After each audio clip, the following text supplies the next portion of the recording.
Okay.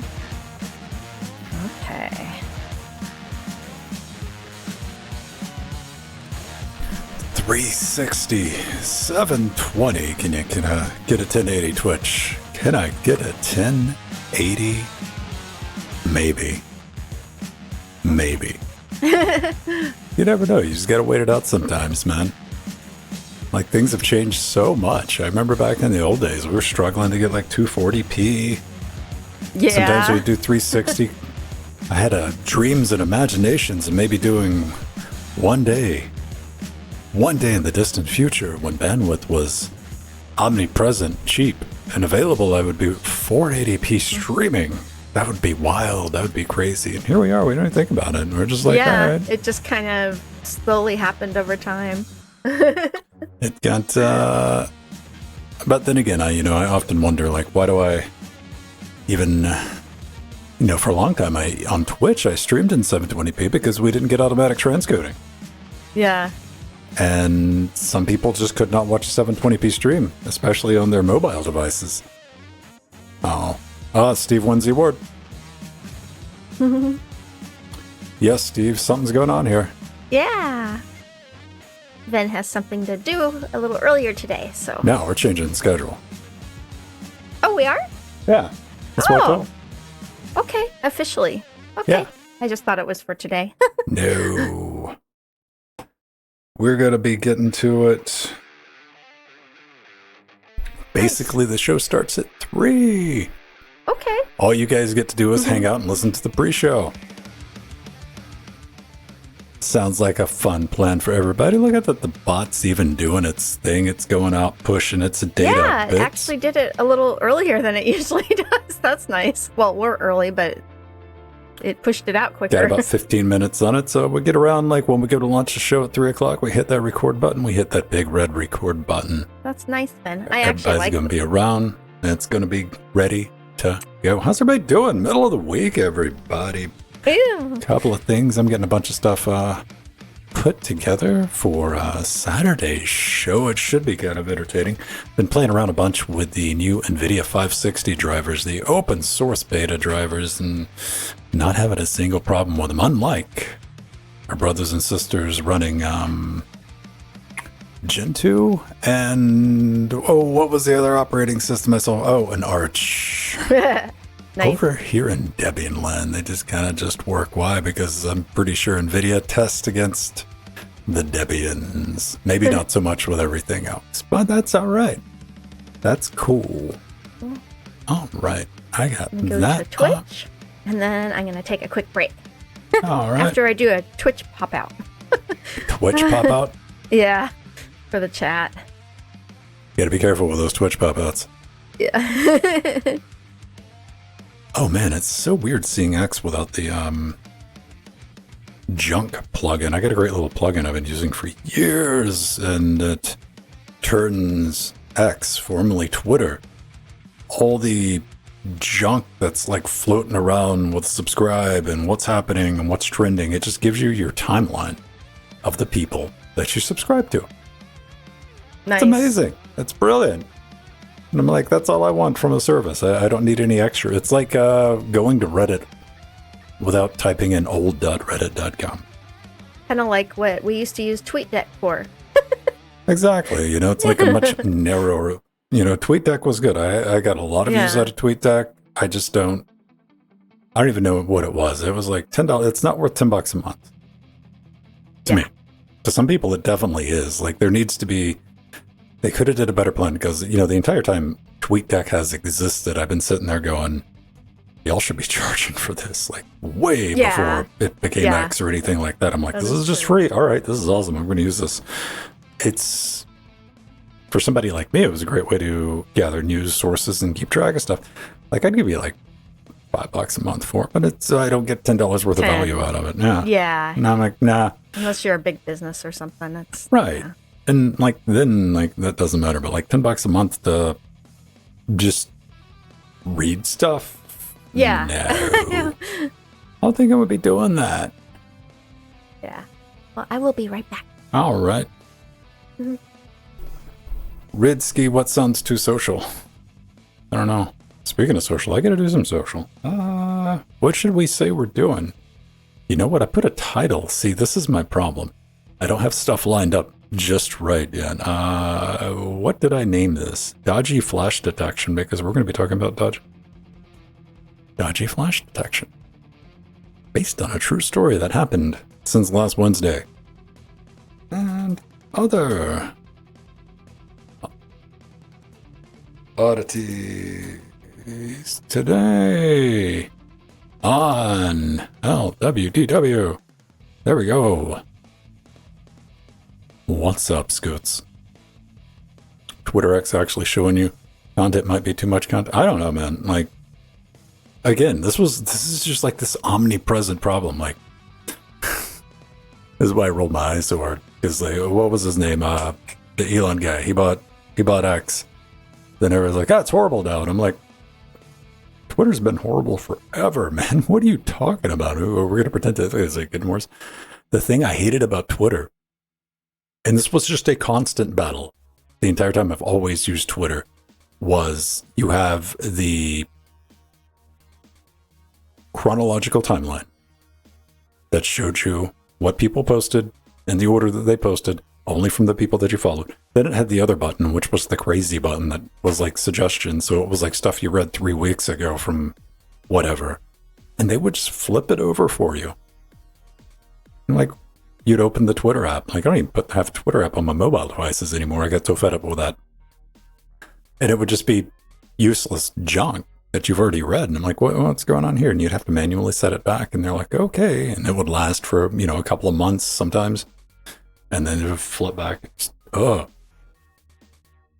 think, like, bizarrely enough, the one thing I'm going to give Google credit for, don't give Google a lot of credit for a lot of stuff, for a lot of good reasons. But one thing I will give Google credit for, Google News, once you go in, get the following stuff, get all the stuff that you want to keep track of, that Google News page, pretty legit at surfacing stuff that you would be interested in.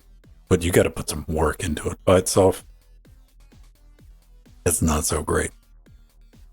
All right. We need a URL. Lunch. There we go. All right. Live. Come on, where's the V button? In the pre-show. There we go. Oh, we do a URL. I guess I could show you guys what I'm doing. Here, look at what I'm up to. All this crazy. We're gonna hit boop. Then we're gonna go over to Mastodon, and we're gonna go do that.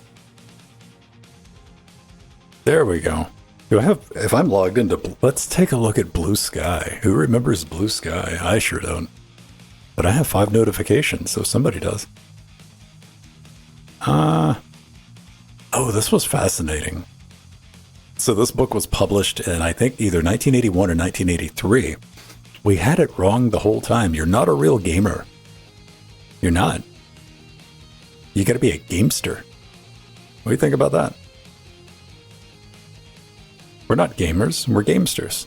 Gamesters sounds infinitely cooler than gamer, doesn't it? I don't know. I've never really like self-identified myself as a thing. Like, I play video games. I use Linux. I like open source. But I've just never been somebody to like lock onto one thing. It's like, this is my entire identity. It's all I talk about and all that. And like, those people get pretty boring pretty quick. All right. There we go. We've done all the social media. Look at that. Being all professional. I don't know, man.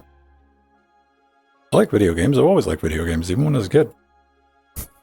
Isn't that a strange thing to say? Yeah, even when I was young, I played video games. It's one of those things, man. But that has never been like my prime, I started Linux Gamecast. But there's so many other things to do. But I like the idea of gamesters.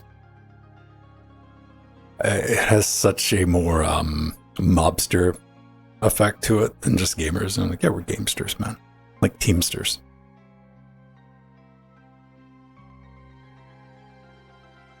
Like hipsters. I haven't heard hipster in a long time. Let me rephrase that, like non-ironically. I don't think I've heard hipster in a long time. I call stuff hipsters all the time just for effect. I think it's funny. There was a phase. It was like post-hipster. It was definitely post-hipster. Where any Starbucks or coffee shop, really, that I was in, a very popular thing was to dress like a lumberjack. Everyone had on that red, black, checkered flannel. And it was confusing, man. Like, I understood. I was like, so this is the fashion trend to dress like lumberjacks. All right. And go to coffee shops.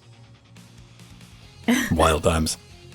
All right. Let me grab a little drink and we will get going in how long? 57. How many minutes?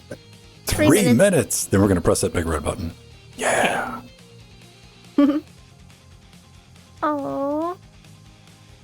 Oh, hi, Jalad. So you're redisky. Redisc. I will remember that.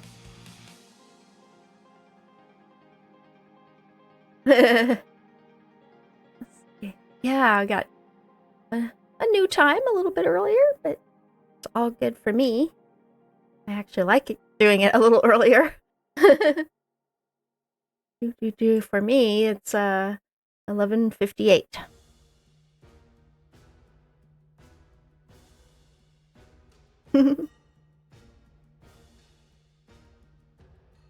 Oh yeah, I hear you, Jalad. Yeah, I had Jill Linux Girl from years and years ago, also from Justin TV, and then I couldn't, and a few years ago I was able to switch it back again. That was nice.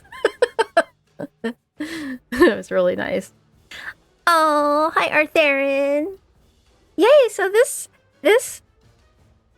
today I got out my Happy Summer Pineapple mug.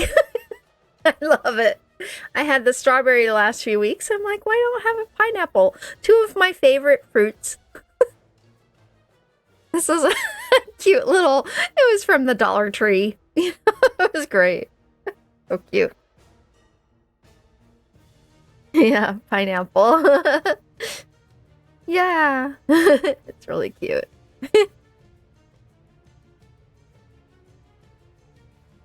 Yeah, immediately when I saw it, I'm like, I gotta have that for LWW. And I haven't used it in a long time. I think I might have, it's been a couple years actually. My little novelty mugs. My mug collection has gotten so huge. I still occasionally buy them for the show, but not quite as feverishly as I was, just because we're running out of cupboard space, as Arthur knows. So I have hundreds of mugs now.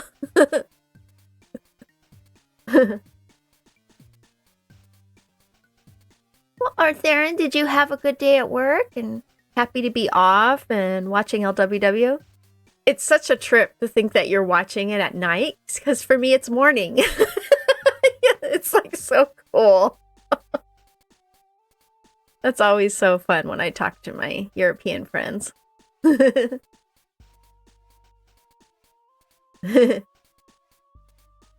Oh, nice. Nice, Arthur. And you told me that too. But I had forgotten. So I think you mentioned it last week or something. What are we talking about? Oh, Arthur and having vacation. Vacation. And I was showing off my pineapple mug. Mm-hmm. So cute. Right on. Right, let me get one little. Actually, I gotta get two little things, and we will get underway, everybody. Should be a fun one today. Okay. Let me see. Yes. Right.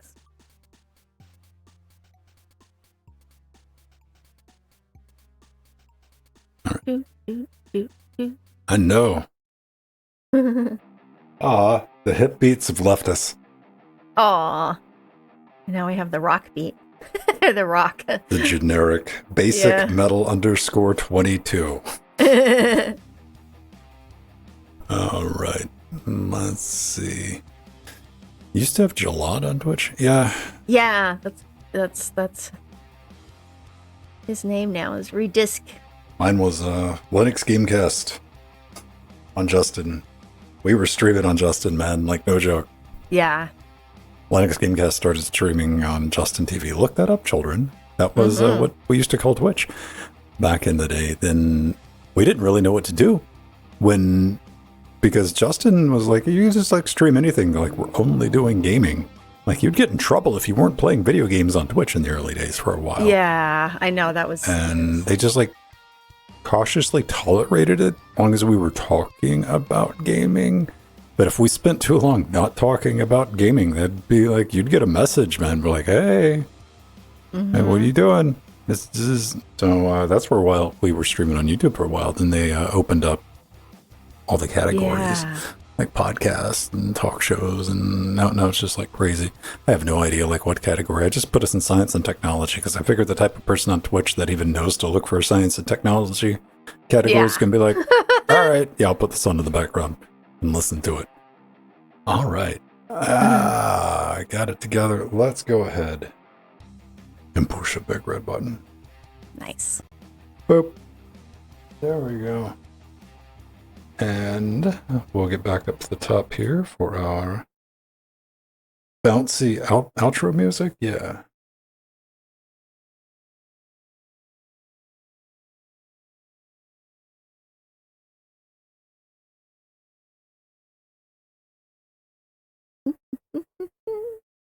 Good. Cool, everybody. Why am I on this pitch? Oh, yeah, that's why I'm on that pitch. Bouncy. Here we go. Hi. Chill. Get her two-way. And we get a browser source. Yes. All right. As a reminder, if anybody shows up and they're like, I'm typing in Discord, how come you're not typing? When we're doing the show, if you want to like communicate, if we're going to catch anything, we're like, oh, they type something in chat. Just for the sake of the video, like, we're going to respond to it, type it in Twitch. Because, if people are watching it later, they're like, they're responding to mystery people. But yeah, go ham in Discord, like, say whatever you want. But yeah, if you want to keep it like PG-13, type in Twitch. Sound like a plan? Awesome. Here we go. Let's do it. Hey, beautiful people. Welcome back to Weekly Daily Wednesdays, where we sit back, relax, take that midweek break, talk about some of the fun things going on in the world of Linux and open source and basically anything we find interesting. I am Old Man Vin, joined every week by Jill Bryant. Hello. Streaming live here on Twitch. Come check it out. New go time about 15 minutes early. Normally we just do a pre-show, or me and Jill just sit around and just talk. We're still doing that. We're just going live. Yeah. There you go. That's what's changed. And we're going to start recording at 3. So the schedule's been adjusted because we're going to try to keep it nice and tight and stay like right at 3, because we'll go live at 3 and sometimes we don't even start recording the show until almost 4. So we're trying to do something vaguely resembling the schedule. We're going to give it a try and see how it goes. Got a big show for you this week. 4 really nice stories to talk about. But first, Jill has a new, because, you've been talking for months and months and months, and you're like, dude, it has been years since I bought a new keyboard. Been dying to get a new keyboard. My keyboard's so old. I just wish I could get a new keyboard. There's just not possible. Can't make it happen. So, it turns out that I buy a lot of keyboards on Temu, and many of which I've shown off here on the show. So much, in fact, that they sent me this free keyboard as a gift from one of my favorite brands, Ajaz. And it's so cute! This beautiful pink gradient wireless keyboard is decorated with hearts and the word love, and is one of their newest models. It's called the Ajaz Nacodex. Nacodex. And it comes with a pretty pink mouse with hearts decorated on it. And it's just so cute.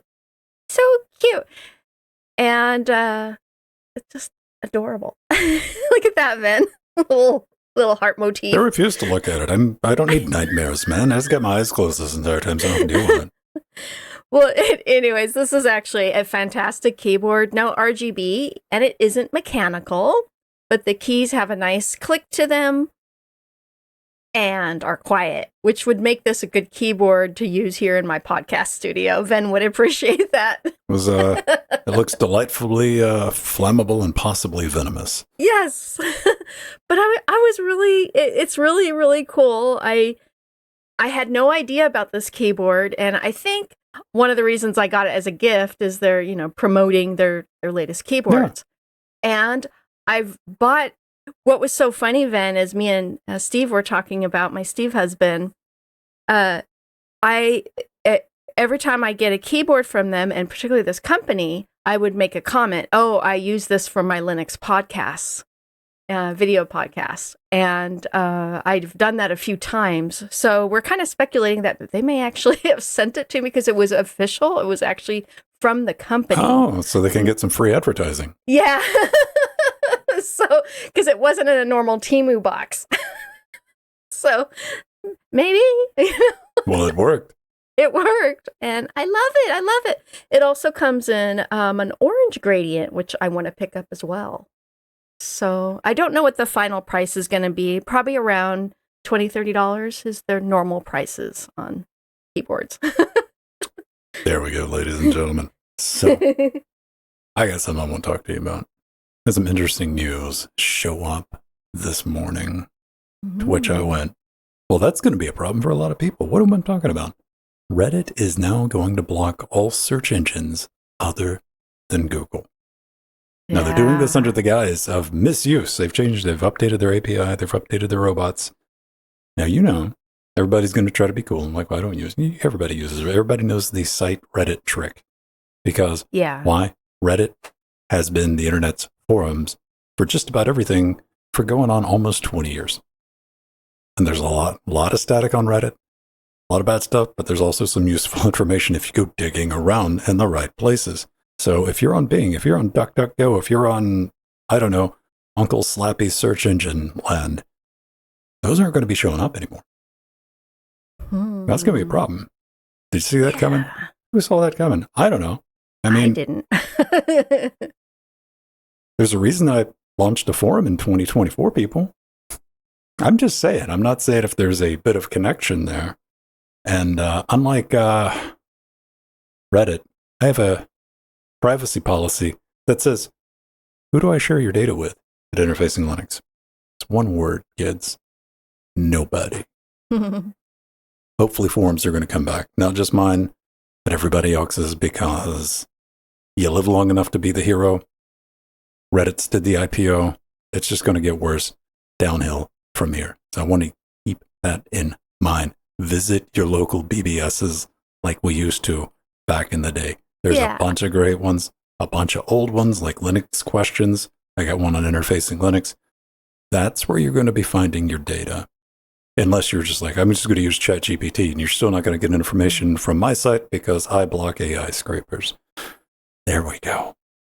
Just a little heads up from old man Ven. All right, let's go ahead and jump into it this week. Now, maybe this happened to you.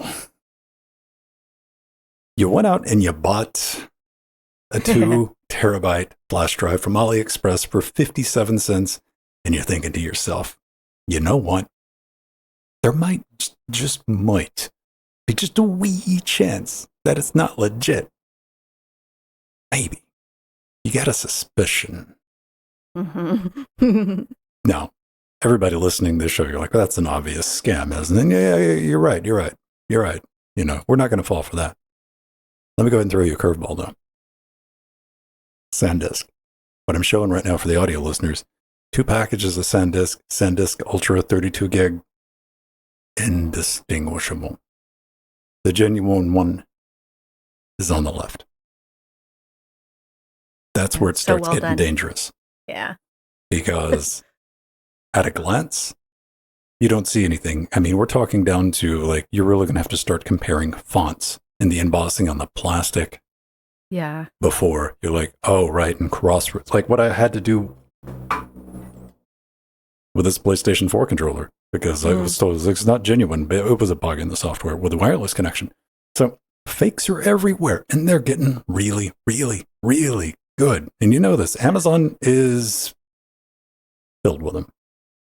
They're really bad. Now, your two most common things you have to worry about when you're buying flash drives, flash memory. Well, a very common one, the old standard, is you get something, say it was 2 terabytes, right? And it reports to the system. It's like, yeah, you plug it in, I'm 2 terabytes.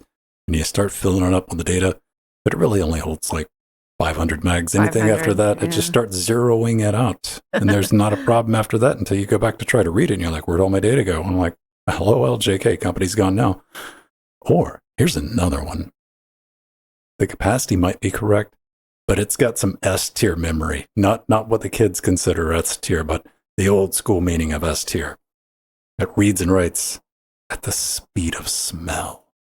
You're like, oh, this is dumping. And that's what I ran into this week with a friend who bought a Turbo Super Ultra HD whatever card. And they're like, this thing's really slow. It's not keeping up because they had a really nice camera. And they're like, is there a problem with the camera? Like, bring the camera over. Let's play around with it.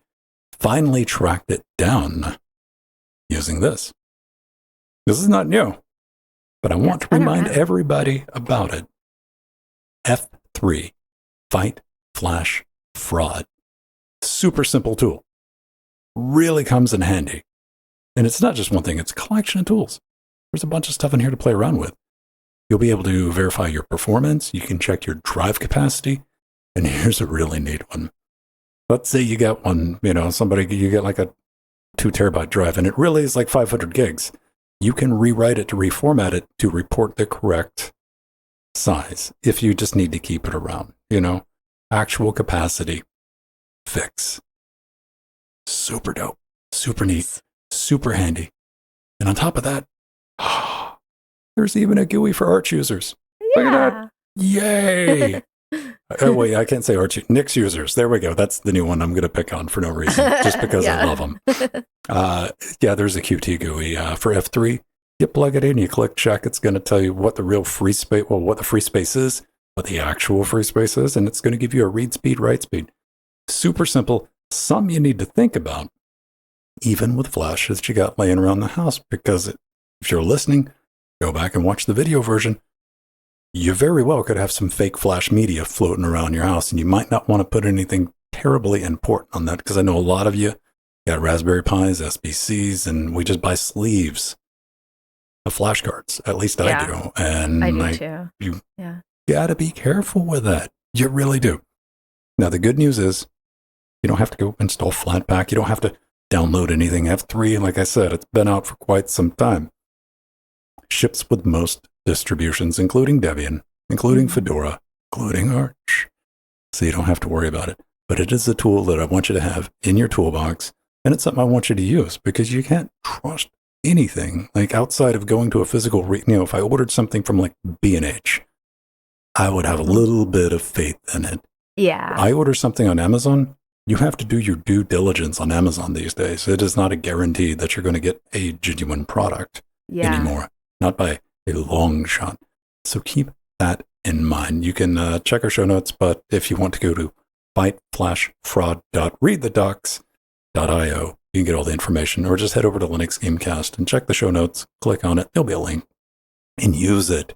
Go check your thumb drives, check your flash media, check your SSDs. Now, I think another one was, we've all seen the pictures of the, like 500 gig SSD, and somebody opens it up and it's just like a flash card in there. You're like, oh man, maybe a weight, the perceived value weight. I showed one of those off in the EVGA XR1 light capture card because it was just a plastic shell. They just put a block of metal in it. Yeah, that's right. Oh, yeah. Now it feels like $100 product. Yeah, you take that out. You're like, well, there's not much to it. What do you think about this, Jill? Something you're going to use? You're going to pop it in? Check it out? Absolutely. And I have used it on and off, but, I've forgotten about it. So it's nice that Ven brought it back up again to tell us about it.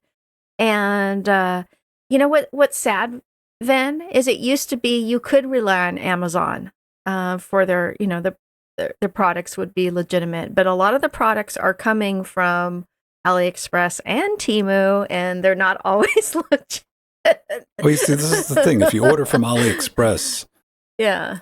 if you do, AliExpress is Amazon's about on parity with AliExpress these days. Where like These days, you yeah. do your research and they're both equally dodgy. Temu, you're just going to get junk, fake off, cheap stuff. Yeah, That's for Temu's the most business part. model. Like that's Yeah. what they're there for. Although that is changing. So they do have some name brand computer parts now, and like this keyboard, that's kind of a name brand now. Mm. So. Up next, we got Steam Sprout because when I think about restreaming, we're here on OBS, we're doing a stream. Maybe you want to stream it to YouTube. Maybe, well, just basically YouTube. I think about vegetables. Yeah, I just thought this was wonderful. So our friend Martin Wimpress, or Wimpy, has released another cool application to help the Linux community. It is called Stream Sprout. And Wimpy states, Stream Sprout is a simple, self-contained, and easy-to-use solution for streaming to multiple destinations such as Twitch, YouTube, Uncast, and PeerTube. And what's awesome is the marvelous FFmpeg, is at the heart of Stream Sprout, as many media applications on Linux are. And Wimpy has this to say about Stream Sprout and what it does.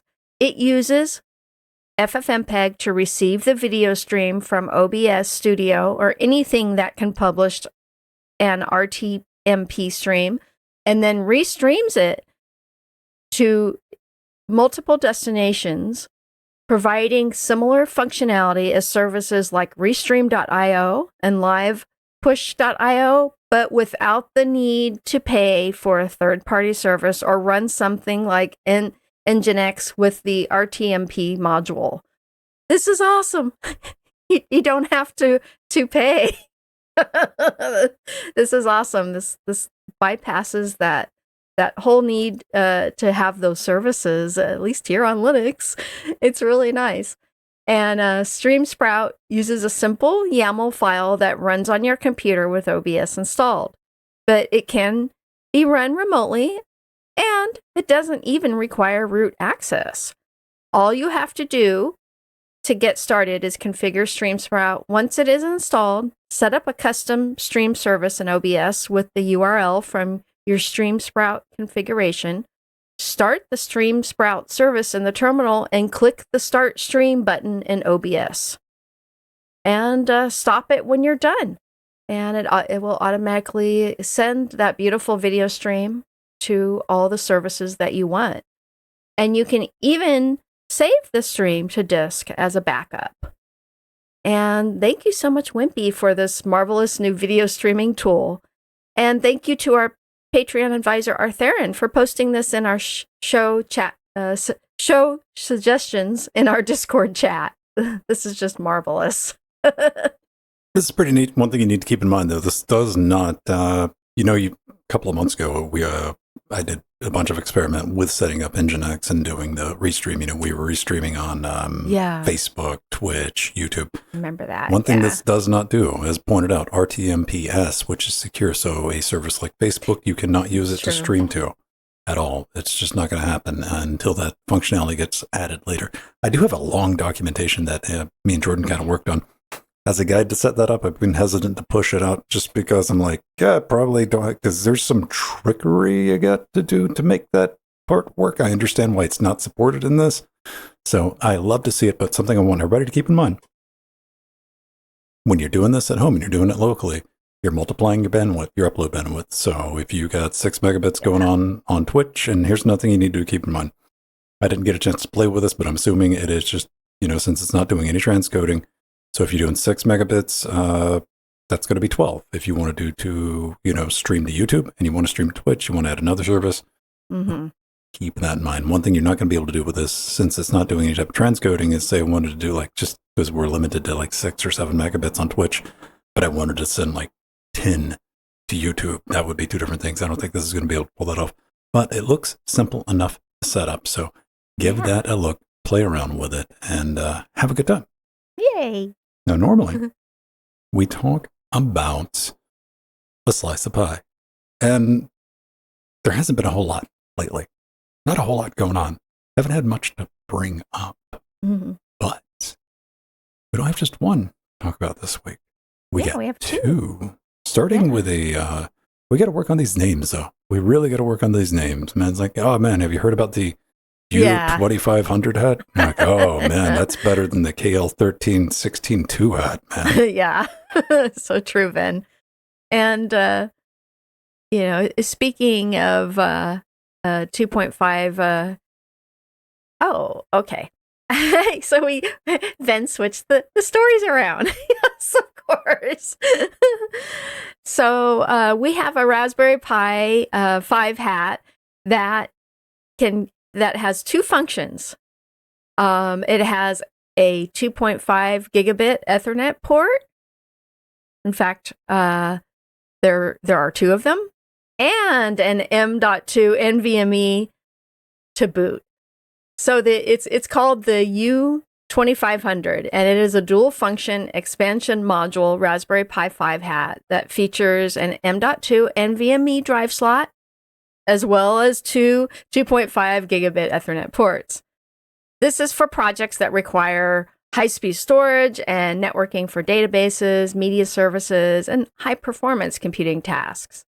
And this hat can be securely mounted on the Pi via 4 mounting holes, and you can still have access to the 40-pin GPIO on the Raspberry Pi 5. And the U2500 hat kit includes all the accessories to mount and attach it to the Pi, as well as a handy screwdriver. And it is available for $49.99 on the 52 Pi online store from the link in our show notes. So it's available now, and I think it's really awesome to have one device that does two things, because then you don't have to stack hats on top of each other, and it's difficult to do that because of the way the layout of the boards, and it may not work well. So this is nice that two functions in one hat. I mean, if you read out and you bought a Raspberry Pi, these accessories are finally coming out, because a bunch of us are like, wait, we didn't get an M.2 slot on the Pi 5. Like, well, hey, check this out. We're going to give you a little fussy ribbon cable, and you can do a hat with it and stack it on top. It'll be 2.5 gigabit Ethernet. I'm like, so about that fussy little ribbon cable, this kind of simplifies it a bit. You get the 2.5 gigs, you get an NVMe hole, plug it in, you got it. Like Jill said, you got access to your GPIO. So you should be good to go. And it's not like going to break you expensive. It's like $50, right? Yeah. Then again, on top of like $70, $80 for your Raspberry 5, then it starts getting a little expensive. But that's only number one. Because number two, like if you want everything all together, but for real, let's talk Rexada X4. Ragza. X4, gonna give it to you. N100 SBC, $60 and up. Oh, yes. Because your next Raspberry Pi, people, your next Raspberry Pi might come attached with an N1000. That's right. This thing, they launched their X4 series SBCs, and these immediately sold out. Now, after reading up on the specs, I'm not really surprised with this. This credit card size critter, it packs 4 or 8 gigs of RAM, those 2.5 gig Ethernet, M.2, USB 3.2, and a hat connector, all in a 25-watt package. It even has that Raspberry 2040 built into it for your Tensor Learning bits, all for $60. 80 if you want the 8 gig version. But that real gem, x86 and 100 CPU. What's that mean? It means better video encoding, decoding, extra PCI Express lanes, all compared to the Raspberry Pi 5. And it's going to work with basically anything you want. Why? Because it's x86, kids. Yeah. You don't have to worry about it. And that's been the problem. Remember when the Pi shortage, it showed up, right? About 4 years back. We just couldn't get a Raspberry Pi 5. And go back and listen to the show. And I'm like, this is going to be an opportunity. It's going to be an opportunity for other manufacturers of single board computers. It is. Like they're going to get on it. But we've been waiting for them to pick up the slack. We've seen like Rock Pi, Orange Pi, a bunch of these coming out. Nobody's really like the big shining stars showed up. And there's a reason for that. What I said, it's going to be the first one of those to get their software stack together, because that's the one thing Raspberry Pi has. That all the community. software, all the ARM SBCs tied together. You know, you got to play around with each and every one of them. You know, you're waiting for like mainline kernel support and all this other stuff, or maybe this program doesn't work. You're going to have to recompile this. A lot of that's taken care of with Raspberry Pi. And it's a good thing. And that's why they've been sticking out so well. However, this is x86. Those problems don't exist. Everything you currently are using is just going to work on it. There's your curveball right there. I did not project this happening. And this thing is the size of a credit card. This thing is $60. It is x86. You need 5 of these. You need 2 of them to run Windows for like whatever ancient. Just put Windows on it and you're done too. What Linux? All of them. Mm-hmm. Yeah. What do I have to do to get this to compile it? Yeah. And you're done. There's no reason these, like, when I saw these, they were just gone immediately. This, I didn't see this because 4 years ago, when we were talking about x86, they weren't this small. Like, this thing's the size of a Raspberry Pi form factor. Yeah. All right? 4 years ago, they were like micro ITX boards. Mm-hmm. And they expensive. About $400. So like, okay, whatever. Those don't. So we were focusing on like rock chip type stuff, and like, okay, who's going to be the next? Who's going to be the next? Didn't think we'd be here. These N100 processors have shown up in a lot of stuff, you know, like little BPCs and stuff like that you see. This is just like Gen 1 from one company. This is going to be the disruptor. This is guaranteed. Didn't see this one coming. I'm going to get one. There's no reason not to. It's got the M.2. It's PCI Express 3.0. It's just there. It's ready to go. It's about 25 watts. So, I mean, if you're like really thinking about like power requirements, okay, you know what? I don't even know if you want to get a Pi 4. Maybe not a Pi 5. It's got a power hungry. But get like a Raspberry Pi 4 or a 2040 or something like that. But it does have a Raspberry Pi bit attached to it because everybody wants to do the AI thing, and this thing can kind of do 0.5 of an AI.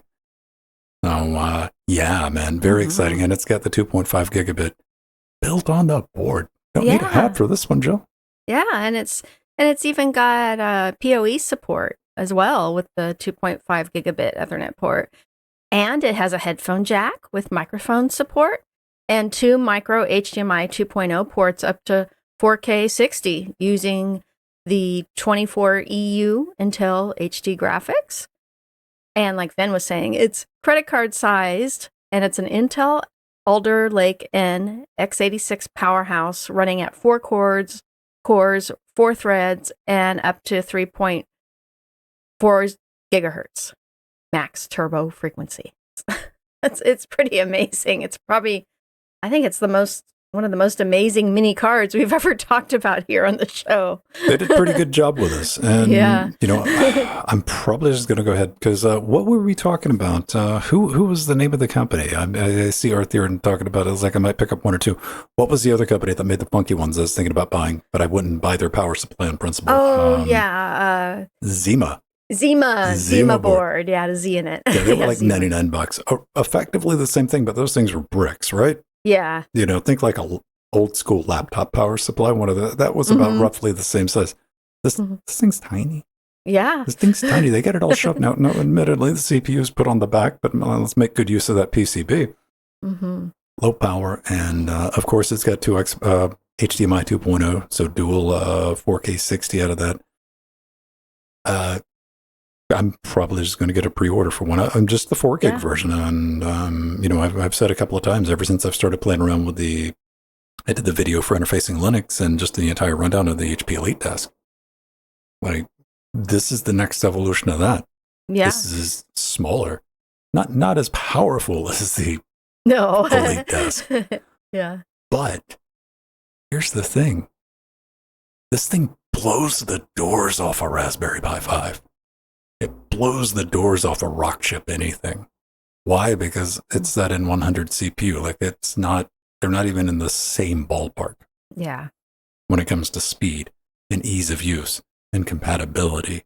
Again, I didn't see this one coming. I didn't see x86 getting this small, this cheap, this fast. You asked me 4 years ago, I thought it was going to be some rock chip based ARM going on. Not this, but here this is, and this is just like the first one we're seeing. This is the floodgate just opened a little bit. Yes. Bragsta is rocking it. Fun times. Yeah. Fun times. Looking forward to it. I want to see what type cases come out for this. They showed off the cooler. You know, you could run this without a cooler. No, and again, the N100's on the back of the board. It's right there, but you know, it's got like a little heatsink on it. But they got a heatsink case, or at least a 3D render of a heatsink case that you might be able to get for it. But it's an N100. You don't necessarily need active cooling on one of these unless you're just, you know, slamming all 4 cores, 4 threads. Good to see. Happy to see it. This gets me excited because there's a lot of power in this, and it's cheap. It's $60, people. $60. It's not $60. It's not, okay, it's not $70, but now I got to buy a case. Now I got to buy a power supply. Now I got to buy a $50 hat. Mm-hmm. You know, and that turns into $150, $200 real quick. This is $60. I think about teenagers. I think about kids, you know, somebody that wants a Tinker device. We're back in business, lads. Yeah. Love to see it. All right, ladies and gentlemen, that's going to do it this week. Yay. Hey, do you get a chance to tune in live? Come say hi, pop in the chat. Doesn't cost anything over on Twitch. All the links on linuxgamecast.com. All the previous shows, you can download the podcast. If you're watching this on YouTube, yeah, the old school, got a real podcast, RSS feed, plug that in if you don't want the video version.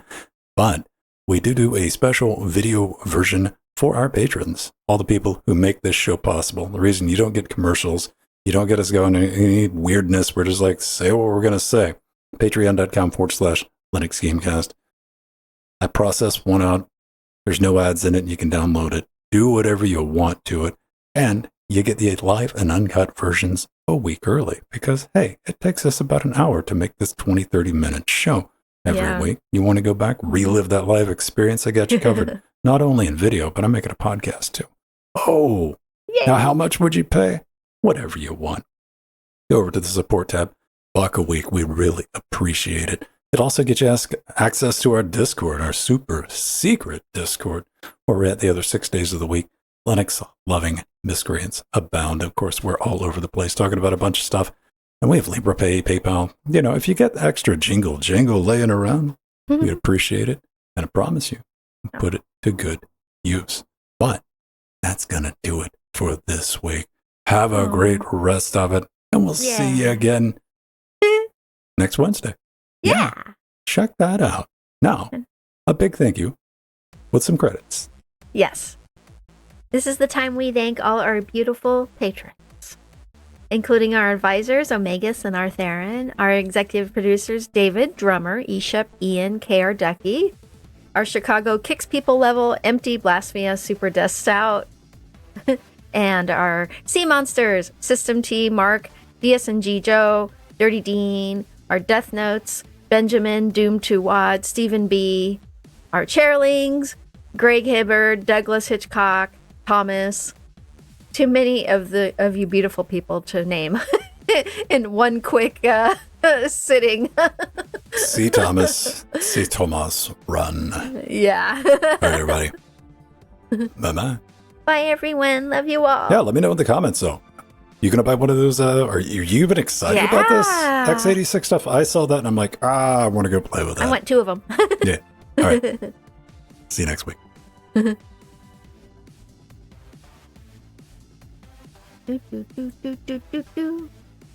And boop. Kicking people. Yeah, I don't. I'm trying to remember, Strider, what you used to say when you were doing LWW. Did I purposely time? No, I didn't. I got the minimum ad set on Twitch to whatever that is, so you don't get a pre-roll ad. So you can just like start watching the show, because I've been trying to. It's a bad experience if you're not like logged into Twitch and you go to watch somebody's stream, like, I've never seen this person. I don't know who this person is. And you're like, I don't want to sit through 3 ads. Yeah, it's to find that out. So I got that set to the minimum amount of ads. If you're Twitch, if you're subbed on Twitch, you don't get ads. Or if you get the Twitch Turbo Nitro 9000, you'll get ads. But it does allow people who are not subbed or anything to be able to pop in and just like, hey, look, there's a show going on. And I can watch it. So yeah, that's whatever nice, that man. Is. Yeah. No idea when they air. I think there's an option to like, hey, ads are going to happen, but like, there's nothing I can do. I'm like, what are we going to do? Stop in the middle of a show? Like, wait, hold, because a lot of streamers do that. Like, here comes the ads. We got to operate a little bit differently when we're recording a show. Yeah. You know, it's like when somebody shows up and they're like, hey, how are you doing, people? Talk to me. And I'm like, can't really do that. And in the middle of doing a show. Like, if you got something insightful or good to say, yes, we can bring it in, but we just can't stop what we're doing and say, like, what's going on? Yeah, I don't have anything timed out, man. Nothing. No. That's a really great idea, man. That'll just make it so much easier for new people watching the show and all our listeners and viewers. Like Steve has been. Oh, Steve will complain about it. I had it, I tried setting it up. Steve would rather watch and see, but Steve's not the target audience. Yeah. Because, you know, if it's a stream that you know you're going to watch anyway, you're like, okay, well, I got to sit through whatever the ad is, right? Then the stream's going to start. As opposed to, you know, oh, the stream just started, but like, oh, why am I getting an ad? Like, there's not a win-win on that. Yeah. But there's one or two different ways we can do it. Yeah, I get one or two. Are the pre-orders open for that thing yet? Let's go take a look. I checked out AliExpress and they were like, it's gone, man. Yeah, I saw that. I looked at all 3 links. I think the other place, I didn't even get a chance to like look. Excuse me. Yeah, one was a pre-order and the 2 just said sold out. Oh, the AliExpress went to a 404 page. Yeah, it did. Yep. Yeah. That's what made me look at the other one. I remember that. Yeah. All right. Let's say we want to buy one of these. Like for realsies. Yeah, A-Race. I didn't look them up. I don't even know what AllNet is. Let's see A-Race. Yeah, that was the pre-order one. Pre-order, $60, $70. August 10th. Which... Oh, that's 2 weeks, yeah? Yeah. What about AllNet?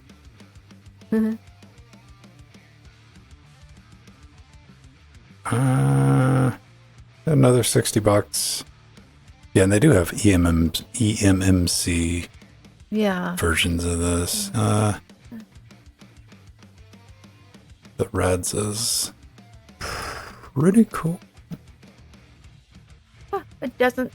Oh, it does say sold out. There it is. Yeah. Yeah. I do have questions though. Like, does this thing come with a heatsink? Oh, yeah. Or if it's just the board.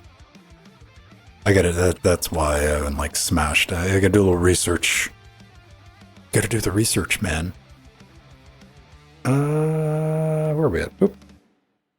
4 SD cards die mild. Oh man, like if you want to, yeah, no. This is the way I look at it with Raspberry Pis. If you're running a Raspberry Pi off SD cards, you're feeding it SD cards. You're not using your. It's like me when I buy SSDs to put into Threadbooper. I'm like, give them a kiss, put them in, and it's like, I'll see you in a couple of months, buddy. When I burn them out, because I do 2 full writes a week. Ooh, yeah. Yeah. Like, they're just sacrificial. Like, in the same way with the Raspberry Pi, like when you know, especially if you got like logs enabled and a swap file set up, you're gonna torch that little card in a couple of months. I know. And I say that, crispy. And there's like some Gen 1 Raspberry Pi that's been running in the closet of somebody's house for the past 13 years and still kicking, but you know, more likely than, and they've gotten so cheap now. I think like with a lot of stuff, right? And I don't want to become that guy, but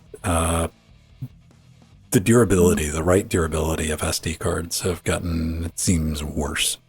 Yeah. Over the years, even from like SanDisk. But then again, you can get a 16 gig card for like $3 as I know, opposed they're so to inexpensive. right. So, but their quality control isn't as good. Or just like the quality overall, you know. You used to buy a 16 gig like micro SD card, and like that was going to set you back, you know, $70 or something like that. But it would last for a little while. Do it. How big is this one? Yeah, it's 16 gigs. They're just frighteningly small. I keep this one in an adapter. Why? Because I don't want to lose it. Then I got my Raspberry Pi box, where I keep all my Raspberry Pi stuff, SBCs. Yeah, eMMC is, or NVMe. Like, you know, everybody can do what they want. That's why it perplexed me when Raspberry Pi didn't put the M.2 on the board. I'm like, come on, guys. And it's not so much, it's just that you got to buy, it's not even the cost, it's just the bulk of it, right? Because then you got to put a hat on the top, then you got to hook up another, like, just click it on the board. Minnesota winter. Yeah. I think you should have a, but, you know, here's the other thing. Like, if you don't need NVMe, the Radsa is Gen 3, though, so you can get gigabyte rewrites out of that thing. Easy. Like,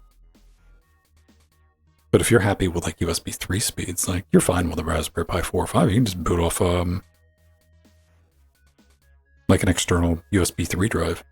Mm-hmm. But then again, you're like, even with the head, you got the thing hanging off of it. Yeah. They'll either get caught up. What I feel like the Raspberry Pi Foundation is, or just Raspberry Pi, the company, is going to be I think they've already like made it clear with like the wink wink, and like, we're going to be more focused on companies, industrial type stuff. Like, that's where we're going to be putting our focus. And what are you basing that on? But their actions, like, that's how they've been handling it. Which, that's not a bad thing. That's not a good thing. That's just what they're doing right now. You know, people want to get emotionally invested in this stuff. And I'm just like, what I worry about, what I say it out of concern, because like, there goes that software ecosystem. It'll be a rough time. They'll get it figured out one way or the other. Yeah, I don't like clunky.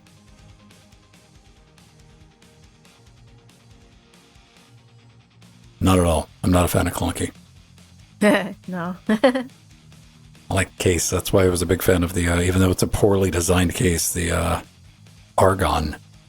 Thermally poorly designed case, I should say. I actually think it works really well as a case. It's just, there's easy way to make improvements to it. It's clean, you know, it's got a little bottom thing. You can put in the SSD in the bottom. Got that little roundabout. Just nice, self-contained. You plug one thing into it. Good to go. All right. Minnesota. I don't know where Minnesota is. I've been to Minnesota. I don't know where it's at. Yeah. I just go to the airport. You land in Minnesota. St. Paul. All right, everybody. We got that done. And one of the things I'm going to be talking about on Saturday is we got the announcement yesterday. The IOC said esports are coming to the Olympic Games. Video games are going to be in the Olympics. For real. Yeah. It's going to be a thing. But they're not going to allow first-person shooters. I'm really curious. Yeah, it's going to be interesting.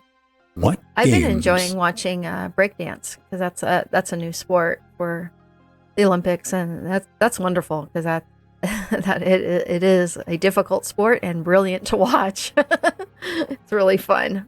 I watched the Olympic trials. That was really cool. Do we think are going to be added to the esports for the Olympics, what do you think we're going to get? Because, okay, Yeah. what is our darkest timeline? Our darkest guess- timeline is going to be plain and simple. FIFA. Could end up football games. Like, I don't want to watch people playing digital sports. Maybe everybody else does. That's one thing I don't want to see. Yeah. Can't do I was Counter-Strike. thinking more like Dota or League of Legends or something like that. But yeah, the sports is kind of an obvious one for the Olympics. The reason Maybe I don't... Trackmania. Or, yeah. That would be awesome. They could do Trackmania. Well, they'd probably do something like Rocket League. Yeah, that would make sense.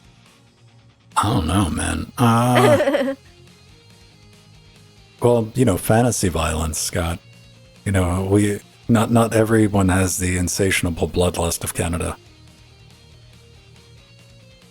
Oh, it's kind of wild. But who knows? Who knows? I just don't, it's like during the Olympics, it would be silly to play the digital versions of the actual things that they're doing in the Olympics. Yeah, I'm like, I know, that would be you strange. could watch the other thing. Like, here, do you want to watch it? I'm like, no, what? Like, I'll watch the Olympics for that part. Yeah, they're just going to play the Olympic Games on the original NES. That's all you get to play. Track and field. That's it. I don't know. Yeah, so I'm thinking they're probably going to go to the way of what, like what they offer at TwitchCon with all the different esports. I don't know. That seems like a natural.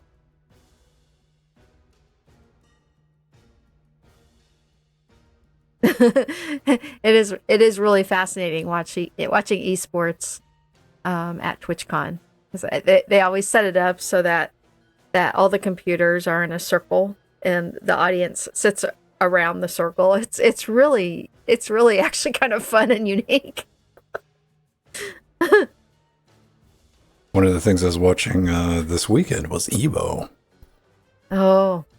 Which is the fighting game. The fighting, esports championship held in Vegas every year. Yeah, that's a big one. That is the one. That is the Olympics. Yeah. For fighting games, and like that's always a good time to watch.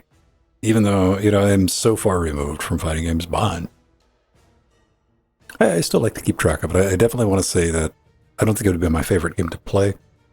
Capcom knocked it out of the park. The most entertaining, I think, for all skill levels. Like one of the few fighting games that you can just watch somebody play. We're like, hey, what's going on? And grok what's going down and like have a good time with it is Street Fighter 6. Like it's visually presented in such a way to where it is entertaining. It's easy to see it. Yeah. It is, and it forces both teams because, I get really bored watching. They made a big deal about Street Fighter 3 Third Strike or First Strike, whichever, I forget, but because that's like everybody's favorite. And they did a very interesting thing on the technical side with Street Fighter 3 because those nerds only want, they refuse to play it or anything that's not the original arcade hardware. And that's going to make somebody mad. I love it. So what they did is they got the original and the hardware boards and they got JAMA kits and they put it all in a self-contained cube that'll work with other people's game controllers. And it adapts their USB controller, their fight sticks to the arcade hardware. It's something that they can wheel around, and everybody was playing on that, during the championship. But those older games just turn into a battle of like really boring zoning footsies. And that's where Street Fighter 6 I felt was a whole lot different. By design of the game, it forces them to try different stuff and have different, it's something to watch without going, having to explain like, why is this impressive? You ever see stuff like that? You're like, this looks like boring. You're like, no, that's really difficult to do. Yeah. If you understand like all the stuff that's going on behind the scenes, no, Street Fighter 6 is good without understanding all the stuff that's going on behind the scenes. You just look at it and you're like, oh, that's pretty cool. Oh, look at that. So for simpletons like me, pretty good time with it. Tony Hawk skateboarding would be kind of a no-brainer. You'd have the IRL skateboarding and the electronic version. They just make them play the X games from PS1. Yeah. I don't know. I got a bunch of, what was it? ESPN Extreme Games on the ES. Oh, wow. Oh, there we, yeah. I remember that was on I never played the game official, but it was on the PlayStation demo disc that you got when you bought a PlayStation because it had a couple of games on it. And you saw that, and it just melted your mind. Actually, I don't think it was rollerblading. I think it was like street lugeing or something. It might have. Oh, okay. I kind of remember that. Yeah. And that now, yeah, that would be cool. might be crazy retro today, but that was jarring to see in the early 90s. You're like, what is going on here, man? This is just too real. It's too much. Izzy's quest for the Olympic rings? I don't know, man. Like, I'm going to be curious because something they're going to have to take into contention here is will they go with PC games? Will they go with console games? Will they go with mobile games? We don't know. Like, there's esports for mobile games. You're like, oh, that sounds... And they draw big crowds. Oh, yeah. Big crowds. They had stages for it. So, it's a strange time. I'd rather suck at Street Fighter 6 than watch Street Fighter 6. Oh, you do you, man. Like, nobody's stopping you from not sucking or sucking. Like, knock yourself out. I tried to watch, like, what is it? Grand Blue? Relatively, I think, one of the, like, newer games. That was alright. Oh. Like, this time I look at it, I'm smart enough not to go messing around with it.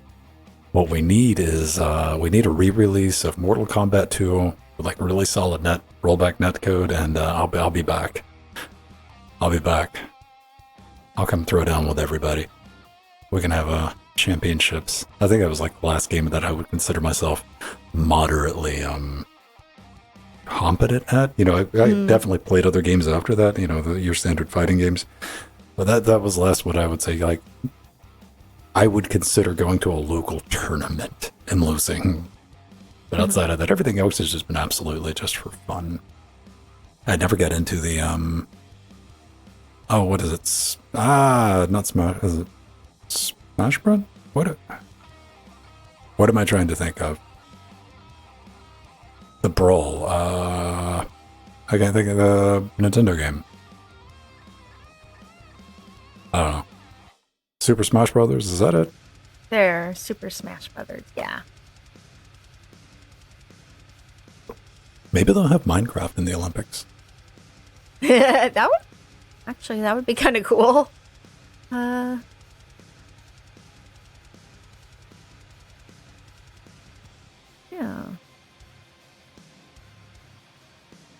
It could be anything. I'll have some more time to think about it. I will give you my top 3 picks on Saturday night of the games that I think.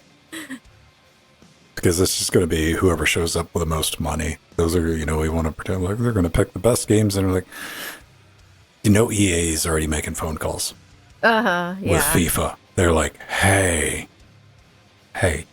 y'all, how much money y'all want? Well, we'll make this an Olympic sport. And like, they will write $1 billion check to make that happen. But everybody else is going to be thrown in. Portal? Like, did we make speed running an Olympic sport? Yeah, Portal 2 co-op would be fun. Yeah, like who could do it the fastest? Speed run with 2. Yeah. And I think like one of the biggest problems, you know, like everybody brought up like, you know, Dota MOBAs and stuff like that. I don't know if they're going to go that route because that requires teams. And there's not a whole lot of like team Olympic. I mean, there are some, you know, you got your hockeys and things like that, but like, where does it leave like individual stuff? So, Steven Sausage Roll Olympics. That would be cool. That'd be great. Baba. Yeah, Baba is you. Could be a fun time. All right, let me check my email and I'll go ahead and call this one. We get everything together. Oh, what we got here? Oh, my reverb feed. Nope, both of those are still too much. So I will delete that email. It's a superpower, kids. Patience. If you wait for something long enough, eventually somebody will blink. If you like to buy stuff on the used market, you just got to outweigh. What am I looking for? What's English? Outweight. There we go. The seller. Mm-hmm. Outweight. Yeah. Yeah. Wait. Wait English. out, English is going to English, kids. You know, live, live. Yeah, you just get it because a lot of the stuff that I'm looking for, nobody else wants to buy.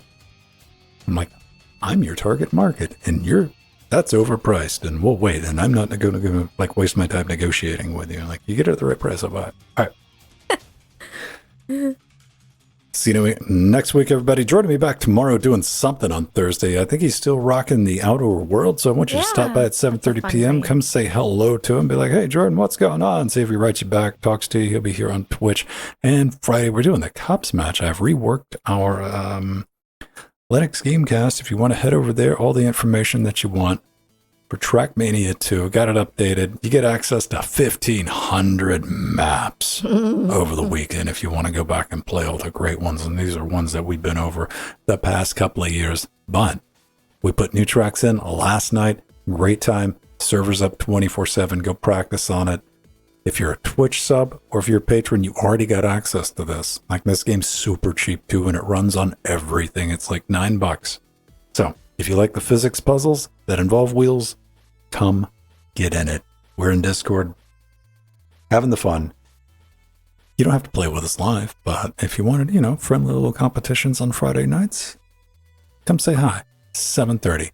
That's when we're going to be kicking that off. And of course, Saturday, at also a new time, 8 p.m., we'll be live for Linux Gamecast. Now, we're going to be talking about, speaking of racing games, like off-road racing game has come out, and it's got online multiplayer PvP type stuff.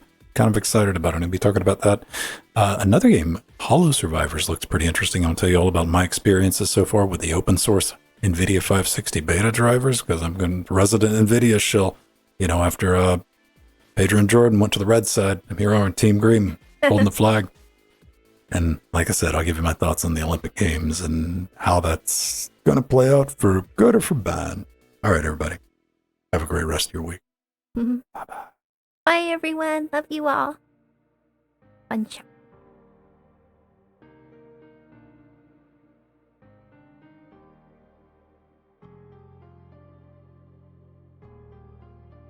And yes, Redsky, I did time the outro for this music.